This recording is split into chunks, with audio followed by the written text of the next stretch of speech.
साहित्याचा आवाज तुमच्यासाठी खास या ब्रीद वाक्यासह आपल्या सभोवतालच्या चालू साहित्यिक घडामोडीचा आढावा घेऊन मी दिव्या मेस्त्री आपल्या साहित्य गजर या कार्यक्रमात आपले सहर्ष स्वागत करीत आहे। चला तर मग बघूया ठराविक महत्त्वाच्या साहित्यिक घडामोडी। सातारा येथे 3 मे रोजी 7वे राज्यस्तरीय साहित्य संमेलन अजिंक्य साहित्य संगम 2026 पार पडणार।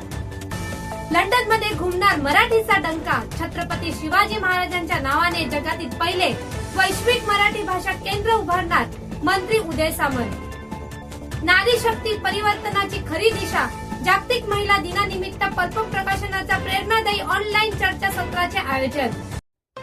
सातारा येथे 3 मे रोजी 7वे राज्यस्तरीय साहित्य संमेलन अजिंक्य साहित्य संगम 2026 पार पडणार। पल्प प्रकाशन संस्था व पल्प सातारा साहित्य समितीच्या वतीने अजिंक्य तारा किल्ल्याच्या पायथ्याशी असलेल्या सातारा शहरामध्ये रविवार दिनांक 3 मे 2026 रोजी आयोजित राज्यस्तरीय अजिंक्य साहित्य संगम साहित्य संमेलन व पुरस्कार सोहळ्यात संपूर्ण महाराष्ट्र आणि देशातील साहित्य प्रेमींना स्वरचित कविता प्रत्यक्ष सादर करण्याची सुवर्ण संधी। गतवर्षी देखील मे महिन्यात सातारा येथे अजिंक्य साहित्य संगम 2025 अतिशय उत्साहात पार पडले होते। तसेच माननीय लेखक अनिल बोधे सर यांनी सकाळच्या सत्राचे तर माननीय गणपतराव कनसे सर यांनी दुपारच्या सत्राचे अध्यक्षपद भूषवले होते।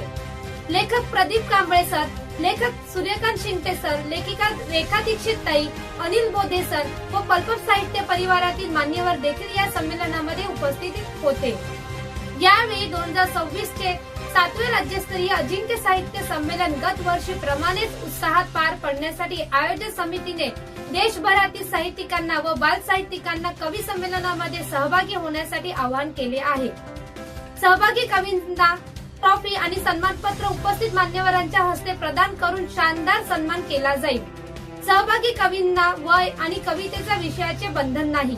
तसेच स्वरचित एकच काव्य सादरीकरणासाठी 3 ते 5 मिनिटांचा वेळ देण्यात येईल। प्रत्येकाने आपला प्रवास, निवास आणि खानापानाची व्यवस्था स्वतः आणि स्वखर्चाने करायची आहे। या उपक्रमाचे आयोजन, नियोजन व संयोजन या बाबतीत आयोजन समितीचा निर्णय अंतिम राहील। काव्य संमेलनात सहभागीसाठी नाव नोंदणी शेवटची तारीख 5 एप्रिल 2026 असून सहभाग शुल्क 400 रुपये आहे।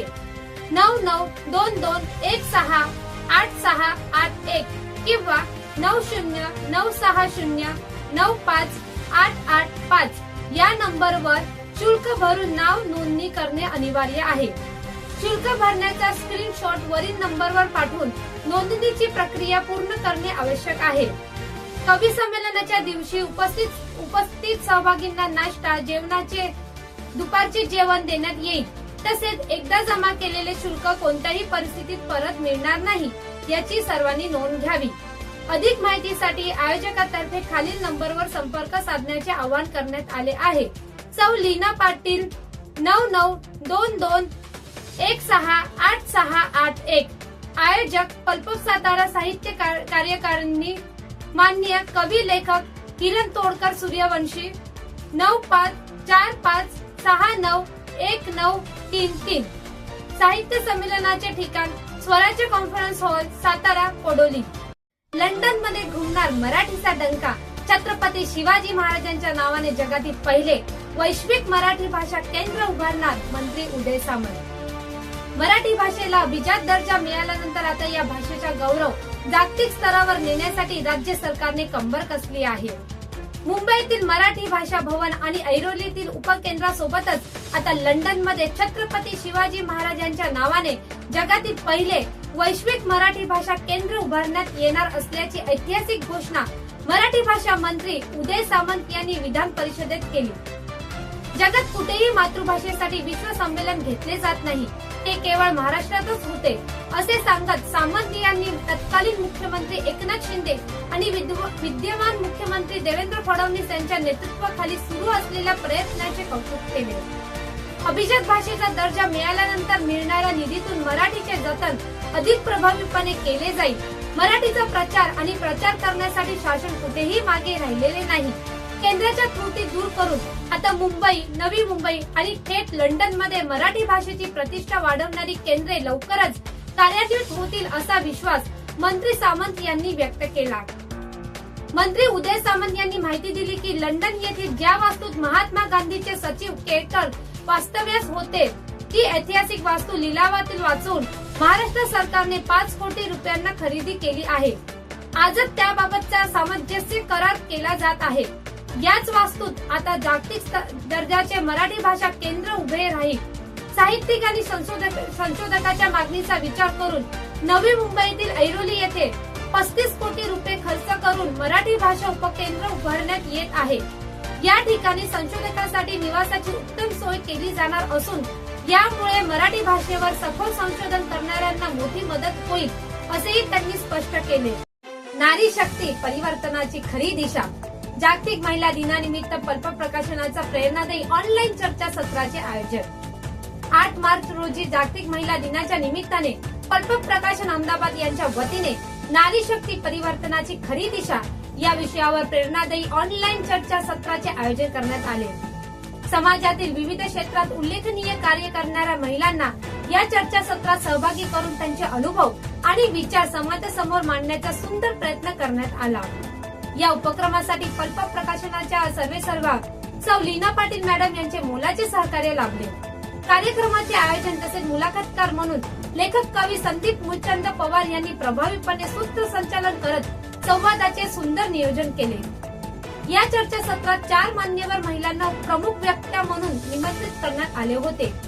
प्रथम वक्त्या सौ डॉक्टर सुनीता विजय जाधव या विलिंग्डन कॉलेज सांगली येथे असिस्टंट प्रोफेसर म्हणून कार्यरत असून त्यांनी शिक्षण क्षेत्रातील महिलांची भूमिका आणि समाजातील बदलांमध्ये शिक्षणाचे महत्त्व अधोरेखित केले.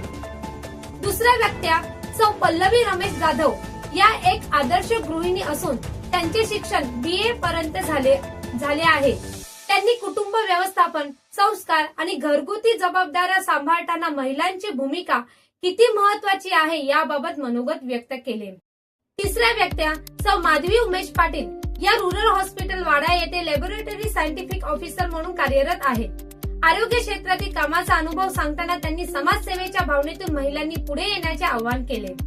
चौथ्या वक्त्या ऍडव्होकेट सौ जयश्री बोडेकर झुरे यांनी BSL LLB शिक्षण पूर्ण केले असून त्या मुंबई हायकोर्टात लीगल प्रॅक्टिशनर म्हणून कार्यरत आहेत.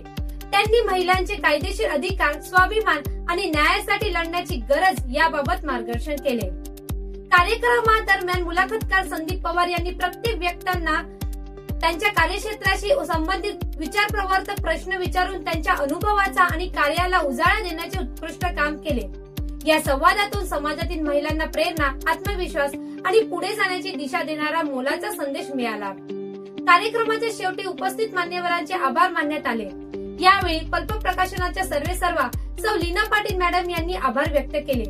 तसेच लेखक किरण तोडकर सर यांनीही मान्यवरांचे आभार मानले. त्याचप्रमाणे पल्पचे सल्लागार श्री प्रकाश बारी सर यांनीही सर्वांचे मनापासून आभार व्यक्त केले. शेवटी सर्वांना शुभेच्छा देऊन कार्यक्रमाची सांगता करण्यात आली.